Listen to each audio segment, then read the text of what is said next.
আসসালামু আলাইকুম। নতুন আরও একটা ব্লগে আপনাদের সবাইকে স্বাগত জানাই। কেমন আছেন সবাই? আশা করছি কাছে দূরে যে যেখানে আছেন আল্লাহর রহমতে সবাই সুস্থ আছেন। আলহামদুলিল্লাহ আমরাও ভালো আছি।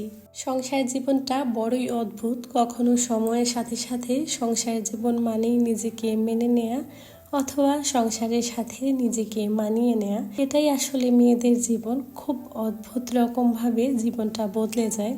একটা মেয়ে সংসার জীবনে এসে কত কিছুই না ছাড় দেয়, সবার সাথে নিজেকে মানিয়ে নেয়ার চেষ্টা করে, প্রিয় অপ্রিয় কত কিছুর সাথে নিজেকে মানিয়ে নেয়। তারপরও একটা সময় এসে নিত্যদিনকার সেই সংসারেই নিজেকে খুঁজে পাওয়া যায় না। সবাই যে যার মতো যে যার কাজে ব্যস্ত থাকে, অপ্রিয় আর একা হয়ে যায় সংসারে সবার ভালো চাওয়া সেই মানুষটাই। একটা সময় নিজেকে অবহেলা করতে করতে কখন যে নিজেকে হারিয়ে ফেলে সেটা কখনো উপলব্ধি করা যায় না। এটার নামই হচ্ছে সংসার। সংসার হয়ে গেলে একটা মেয়ে সব থেকে বেশি কি হারায় জানেন? নিজের যত্ন। কেউ তাকে ভাত বেড়ে দেবে সেই যত্ন, আবার কেউ তার কথা মনোযোগ দিয়ে শুনবে সেই যত্ন। প্রচণ্ড ক্লান্তিতেও কেউ তাকে একটু ছুটি দেবে, তার খেয়াল রাখবে সেই যত্ন। এত সব হারিয়েও একটা মেয়ে কীরকম খুব ভালো লাগা নিয়ে নিজের সংসারটাকে আঁকড়ে ধরে জীবন পার করে দেয়, এটা শুধুমাত্র সেই মেয়েটাই বলতে পারবে। ছুটি নেই, ছাড় নেই, চোখের পানির যেখানে কোনো দাম নেই, তাও সংসার আঁকড়ে ধরে থাকতে চায়। এটাই না সংসার জীবনে মেয়েদের প্রবল একটা আগ্রহ থাকে। এত কিছুর পরেও না সংসারটা খুব মায়া জড়িয়ে থাকে, অনেক বেশি ভালো লাগা কাজ করে, যেখানে দিন শেষে নিজের জন্য হলেও একটু স্বস্তি থাকে।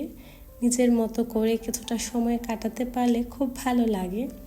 যতই হোক সংসার মানেই তো মায়াজাল, যেখানে দিন শেষে একটা অন্যরকম মায়ায় আবদ্ধ হয়ে থাকি আমরা। প্রতিনিয়ত নিজের জন্য না ভেবে এই সংসারটার জন্যই ভেবে যাই। দিন শেষে আসলে নিজেকে কখন এইসবের মধ্যে যে হারিয়ে ফেলি সেটা আদৌ কখনো উপলব্ধি করতে পারি না। সংসার জীবনটা দিন শেষে আমাদেরকে বুঝিয়ে দেয় নিজেকে নিঃস্ব করে সব আগলে রাখার এই আগ্রহর নামই হচ্ছে মায়া। যে মায়া থেকে একবার এসে গেলে কখনো সহজে বের হওয়া যায় না, অথচ কেমন একটা অদ্ভুত ব্যাপার, তাই না? এই মায়ায় জড়িয়ে দিন কি দিন রাত কি রাত আমরা সংসারের জন্য সেই পরিশ্রম করে যাচ্ছি। মেয়েদের জীবন আসলে এটাই। কত তাড়াতাড়ি কত অদ্ভুত রকমভাবে জীবনটা বদলে যায়। একটা সময় যে মেয়েটা নিজের পছন্দের কাপড়, নিজের পছন্দের গহনা খুঁজে বেড়াতো, একটা সময় এসে সে সংসারের জন্য কেনাকাটায় ব্যস্ত হয়ে যায়। কী দিয়ে গোছালে সংসারটাকে একটু ভালো লাগবে সেই নিয়ে ব্যস্ত থাকে, আর সব সময় শুধু থাকে তার সংসারটাকে সাজানো গোছানো। এটাই হয়তোবা একটা অদ্ভুত রকমের মায়া, যে মায়ায় আসলে আমরা অনেকভাবে আটকে থাকি, যেখান থেকে চাইলেও আমরা ছুটি নিলেও না কিছুদিন পর মনে হয় যে না, নিজের সংসারটাই নিজের শান্তির জায়গা। এই তো এভাবে করেই দিন কেটে যাচ্ছে, হয়তো বা কখনো নিজের ভালো লাগা থেকে, আবার কখনো নিজের ভালো না লাগা সত্ত্বেও সংসারের জন্য কাজকর্ম করে যাচ্ছি, গুছিয়ে নিয়েছি। এটার মধ্যেই নিজের ভালো থাকাকে খুঁজে বের করে নিয়ে ভালো থাকার চেষ্টা করছি। আসলে জীবন বড়ই অদ্ভুত, কখনো সময়ের জন্য, কখনো অন্যের জন্য, আবার কখনো নিজের জন্য। এভাবে করে আসলে সময়গুলো কেটে যাচ্ছে। আজকে অনেক দিন পর সকালের নাস্তায় ব্রেড স্যান্ডউইচ বানিয়েছিলাম। এখানে হচ্ছে আমি আমার জন্য একটু করে চাও বসিয়ে দিয়েছি। আমি সকালে যেটা দিয়ে নাস্তা করি তো প্রায় দিন ওটা জোনায়েদের স্কুলের টিফিনেও দিয়ে দিই, তো আজও ওটাই করেছি, ওকে চিকেন স্যান্ডউইচ দিয়ে দিয়েছি। আর আমি আমাদের জন্য এখন নাস্তাটা বানিয়ে নিয়েছি। সাথে চা না হলে তো আসলে হয়ই না, সকাল বিকাল এক কাপ চা হতেই হয়। আর আমি যেহেতু এখন চিকেন স্যান্ডউইচ বানাবো, যার জন্য ব্রেডগুলোকে একটু টোস্ট করে নিব। আমার বাসায় যেহেতু টোস্টার নেই, তো ফ্রাইং প্যানে একটু করে এগুলোকে ছেঁকে নেব।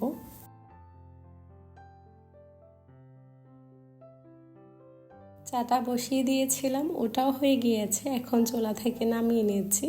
আজকে অনেক দিন পর আকাশটা এত বেশি সুন্দর ছিল। গতকালও বেশ ক্লাউডি ছিল, একেবারে সারাদিন কেমন যেন ছিল। আজকে বাহিরে একেবারে ঝলমলে রোদ, সেই সাথে মাশাআল্লাহ, আকাশটা দেখতে যে কি পরিমাণ সুন্দর ছিল, ইচ্ছে করছিল যে তাকিয়েই থাকি, এত বেশি সুন্দর ছিল। তো যাই হোক, আমি ব্রেডগুলোকে একটু করে টোস্ট করে নেব। আমার বাসায় যেহেতু টোস্টার নেই, তো এভাবে করে মাঝে মধ্যে ব্রেডগুলোকে টোস্ট করে নিতে হয় আর কি। তো এভাবে একটু করে টোস্ট করে নিলে খেতেও বেশ ভালো লাগে। তো প্রায় দিন দেখা যায় ওরকম ব্রেড জেলি যা হালকা পাতলা থাকে ওগুলো দিয়ে নাস্তা করে নিই। তো প্রায় দিন জুনায়েদের জন্য যেটা টিফিনে রেডি করি ওটাও আমাদের খাওয়া হয়ে যায় আর কি। এই তো স্যান্ডউইচগুলো আমি বানিয়ে নিয়েছি, এখন সকালে নাস্তাটা করে নিচ্ছি। নাস্তা খাওয়া শেষ করে টুকটাক অনেক কাজকর্মই থাকে বাসার, ওগুলো কিছুটা গুছিয়ে আমি রান্নাঘরটাকে একটু ভালো করে মুছে পরিষ্কার করে নেব। প্রতিদিন আসলে এই কাজটা আমার রুটিনে থাকে, একটু করে পরিপাটি করে গুছিয়ে নিলে দেখতেও ভালো লাগে। তাছাড়া যে কোনো সময় রান্নার কাজ করতে গেলে আশেপাশে যদি কোনো সবজি বা কিছু পড়ে যায় খুব সহজে বিনা সংকোচে উঠিয়ে নেওয়া যায়। তো আমি বিশেষ করে রান্নাঘরটা সবসময় পরিপাটি রাখার চেষ্টা করি। প্রায় দিন তো এরকম হয় শরীর বড্ড খারাপ লাগে, ভালো লাগে না, তারপরও যত সময় হোক না কেন, যত অসুস্থ থাকি না কেন, রান্নাঘরটা আমি সবসময় একটু করে গুছিয়ে নিই। এতক্ষণ অবধি যারা আমার ভিডিওটা দেখছেন বা দেখবেন, ভিডিওর শুরুতে ছোট্ট একটা লাইক দিয়ে ভিডিওটা কন্টিনিউ করবেন। আপনার একটা ছোট্ট লাইকই পারে আমার ভিডিওটা আরও অন্যজনের কাছে পৌঁছে দিতে। আর যারা আজকে আমার চ্যানেলে নতুন প্রথম ভিজিট করছেন, ভিডিওটা দেখা শেষ করে যদি ভিডিওর কোথাও কোনো অংশ ভালো লাগে তো প্লিজ আপনি চাইলে ছোট্ট এই চ্যানেলটিকে সাবস্ক্রাইব করে নিতে পারেন। যারা এই কাজটি অলরেডি করে নিয়েছেন আপনাদের সবাইকে অসংখ্য ধন্যবাদ। আসলে প্রায় সময় দেখা যায় কি ভিডিওতে একদমই লাইক আসে না, কেন জানি না। আর যেসব আপুরা আসলে লাইক দিয়ে ভিডিও দেখেন আমি কিন্তু কম বেশি সেটা জানি। অনেক সময় হয় কি অনেক আপুরা কমেন্ট করেন, লাইক দিতে ভুলে যান, হয়তো বা মনে থাকে না। তো আপুদেরকে স্মরণ করিয়ে দেওয়ার জন্যই আমি আবার করে মনে করিয়ে দিলাম। তো প্লিজ ভিডিওতে একটা লাইক দিয়ে ভিডিওটা কন্টিনিউ করবেন। আশা করছি দেখতে দেখতে ইনশাআল্লাহ একটা সময় ভালো লাগবে। লাইক দিলে ভিডিওতে দেখা যায় কি পরের বার ভিডিও করতে ভালো লাগে বা ইচ্ছে করে যে না আরও একটা ভিডিও আপনাদের সঙ্গে শেয়ার করি। তো লাইক দেখলে পরে মনটা বেশ খারাপ হয়ে যায়, যার কারণে না একটু করে স্মরণ করিয়ে দিই আর কি। তো যাই হোক, এর মধ্যে আমি টুকটাক কাজকর্ম গুছিয়ে এখানে তেলের জারটার মধ্যে একটু করে তেল নিয়ে নিব।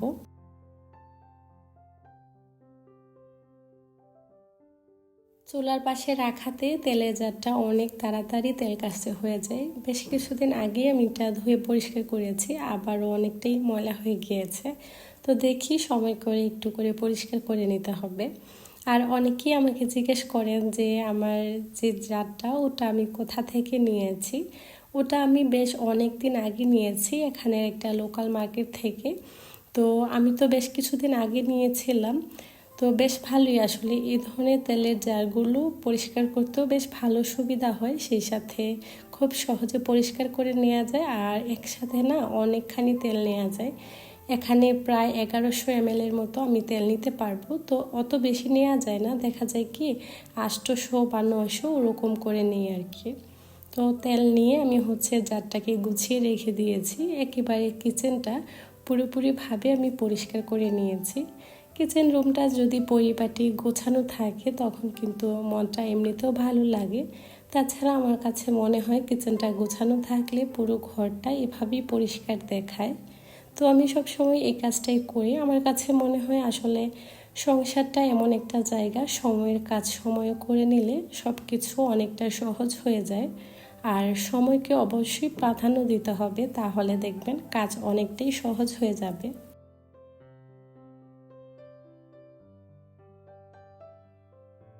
এখানে কম বেশি সারা বছরই আম পাওয়া যায়, যে কোনো মার্কেটে গেলে অ্যাভেলেবেলই আম থাকে। তবে সিজনের তুলনায় আমটা খেতে তেমন একটা মজা না হলেও আসলে পাওয়া যায় দেখে মাঝে মধ্যেই নিয়ে আসি বাসায়। তো কাজ করে একটু করে খিদা পেয়েছিল, তো ভাবছি যে এখানে আম নিয়ে এসেছিলাম, এগুলো কেটে দেখি। তো খেতে খারাপ না, ভালোই ছিল, মোটামুটি হালকা পাতলা মিষ্টিও ছিল। তো আমগুলোকে কেটে নিচ্ছি। আসলে সারাদিন টুকটাক কত যে কাজ থাকে, একটা সংসারের ব্যস্ততা তো শেষ থাকে না, তার উপরে এসব কাজকর্ম মিলিয়ে অনেকটা সময় চলে যায়। তো তো বেশ খিদাও লাগে, মাঝে মধ্যে বাসায় টুকটাক ফল ফ্রুট থাকে, ওগুলো খেয়ে নেই আর কি।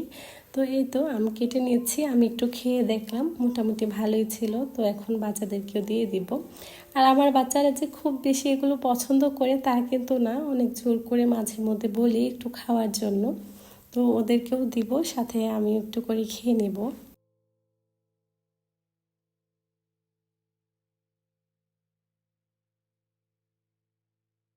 সন্ধ্যার দিকে জুনায়েদের বাবা একটু করে মার্কেটে গিয়েছিল, আসার সময় টুকটাক অনেক কিছুই বাজার করে নিয়ে এসেছি। আমি আর আজকে যাইনি, কারণ একটু করে কাজকর্ম ছিল সারাদিন, যেহেতু এগুলোই গুছিয়েছি, তো বাজারগুলো আর গুছিয়ে রাখা হয়নি। এখন ভাবছি যে আস্তে আস্তে বাজারগুলো গুছিয়ে নিই। আর বাজার করে আনার থেকে এগুলো গুছিয়ে রাখাটা আমার কাছে অনেক বেশি কঠিন মনে হয়, কারণ বিভিন্ন জায়গায় বিভিন্নটা গুছিয়ে রাখা, যেখানেটা ওখানে রাখতে হয়, তো মোটামুটি বেশ ভালোই ঝামেলা। তাই ভাবছি যে সব কাজ গুছিয়ে তারপর এগুলো আমি গুছিয়ে নেব। তো ওটাই করছি। এখানে পাস্তা, সেই সাথে চা পাতা, চিনি গুঁড়া চাল, তারপরে সসেস, আরও অনেক কিছুই ছিল আসলে যেগুলো নিত্যদিনের প্রয়োজন। এখানে মাশরুমও নিয়ে এসেছিল। তো এগুলোই ছিল আসলে টুকটাক বাজার। সংসার মানেই তো প্রয়োজনের শেষ নেই, মোটামুটি কম বেশি অনেক কিছুই লাগে। সাথে বেশ অনেক ধরনের সবজি, ফল ফ্রুট এগুলো ছিল, নিয়ে এসেছিল। বলেছিলাম যে বেশ কিছু পরিমাণে খেজুর আনতে, তো ওগুলোই নিয়ে এসেছিল। আর এগুলোকে যে মাখানা না কি বলে আসলে আমি জানি না, এগুলো নিয়ে এসেছে। আর 2 ধরনের ব্রেডও এনেছে। আসলে বাচ্চারা বাসায় থাকলে দেখা যায় টুকটাক অনেক কিছু বানিয়ে দিতে হয়, তো সেই সাথে সব কিছুর প্রয়োজনও হয়, সেই অনুযায়ী বাজারটা করে আনা হয় আর কি। তো এখন এগুলোকে আমি নির্দিষ্ট জায়গায় যেখানেটা ওখানে গুছিয়ে রেখে দেব। প্রায় সময় আমি এ ধরনের শুকনা খাবারগুলো একটা ঝুড়িতে রেখে দিই, এতে করে গোছানো থাকে, সেই সাথে দেখতেও অনেক বেশি অর্গানাইজ মনে হয়। তো প্রথম ঝুড়িটাতে আমি পাস্তা, চা পাতা যেগুলো এক্সট্রাভাবে থাকে আর কি, সাথে সাথে যেগুলো প্রয়োজন না হয় ওগুলো আমি গুছিয়ে রাখি।